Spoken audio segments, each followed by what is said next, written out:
पश्चिम बंगाल में वक्फ संशोधन अधिनियम 2025 के विरोध में ममता बनर्जी सरकार और मुस्लिम समुदाय के बीच तनाव चरम पर है। मुर्शिदाबाद जिले में इस कानून के खिलाफ हुए हिंसक प्रदर्शनों ने पूरे राज्य में हड़कंप मचा दिया है। 3 लोगों की मौत, कई घायल और सैकड़ों परिवारों का विस्थापन इस हिंसा की भयावहता को दर्शाता है। ममता बनर्जी ने इस कानून को लागू न करने का ऐलान किया है, लेकिन केंद्र सरकार और विपक्षी दलों ने उनकी इस रुख की कड़ी आलोचना की है। इस लेख में हम इस मुद्दे के विभिन्न पहलुओं, हिंसा के कारणों और इसके सामाजिक राजनीतिक प्रभावों पर विस्तार से चर्चा करेंगे। वक्फ संशोधन अधिनियम विवाद का केंद्र।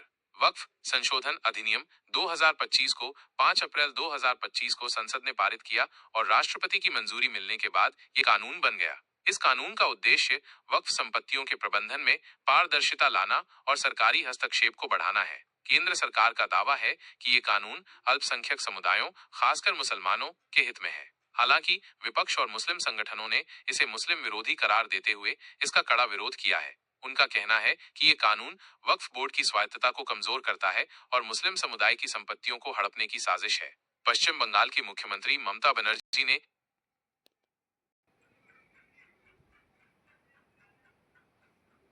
इस कानून को लागू करने से साफ इनकार कर दिया है। उन्होंने इसे दूसरों की संपत्ति छीनने का प्रयास बताया और कहा कि उनकी सरकार इसे राज्य में लागू नहीं होने देगी। ममता ने पहले भी राष्ट्रीय नागरिक रजिस्टर एनआरसी को लागू करने से मना किया था और अब वक्फ कानून के खिलाफ उनकी ये टिप्पणी केंद्र सरकार के साथ उनके टकराव को और गहरा रही है।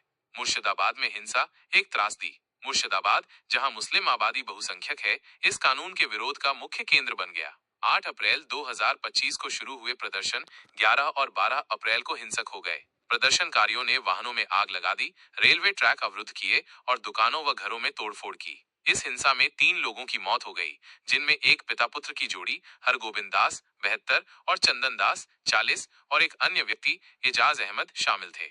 हिंसा ने धुलियन, सुती और शमशेरगंज जैसे क्षेत्रों को सबसे ज्यादा प्रभावित किया। सैकड़ों हिंदू परिवारों को अपने घर छोड़कर मालदा जिले में शरण लेनी पड़ी। भाजपा और विश्व हिंदू परिषद वीएचपी ने दावा किया कि यह हिंसा सुनियोजित थी और इसमें बांग्लादेशी घुसपैठियों की भूमिका थी।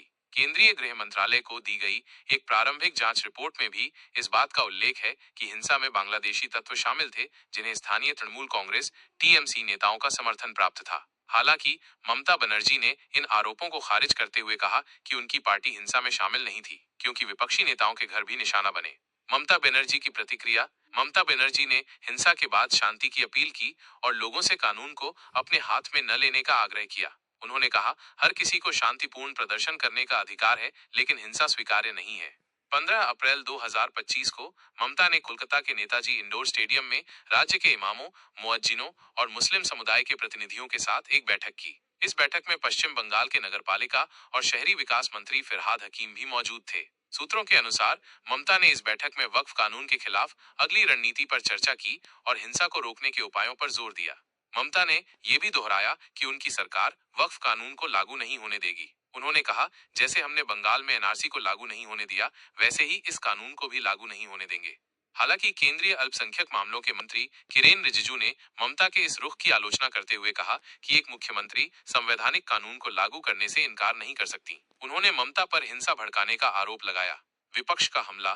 भाजपा और अन्य विपक्षी दलों ने ममता बनर्जी पर तुष्टीकरण की राजनीति करने का आरोप लगाया। उत्तर प्रदेश के मुख्यमंत्री योगी आदित्यनाथ ने ममता पर निशाना साधते हुए कहा, बंगाल जल रहा है और मुख्यमंत्री चुप हैं। उन्होंने हिंसा के लिए टीएमसी को जिम्मेदार ठहराया और ममता पर हिंदू विरोधी नीतियों का आरोप लगाया।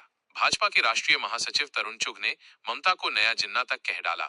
विश्व हिंदू परिषद ने ममता सरकार से हिंसा पर तत्काल रोक लगाने और पीड़ितों को मुआवजा देने की मांग की। वीएचपी नेता प्रवीण परांडे ने कहा कि मुर्शिदाबाद में हिंदुओं पर हमले कश्मीरी पंडितों के पलायन की याद दिलाते हैं। भाजपा ने यह भी दावा किया कि हिंसा में टीएमसी सांसद बापी हल्दर ने धमकी भरे बयान दिए, जिससे स्थिति और बिगड़ी।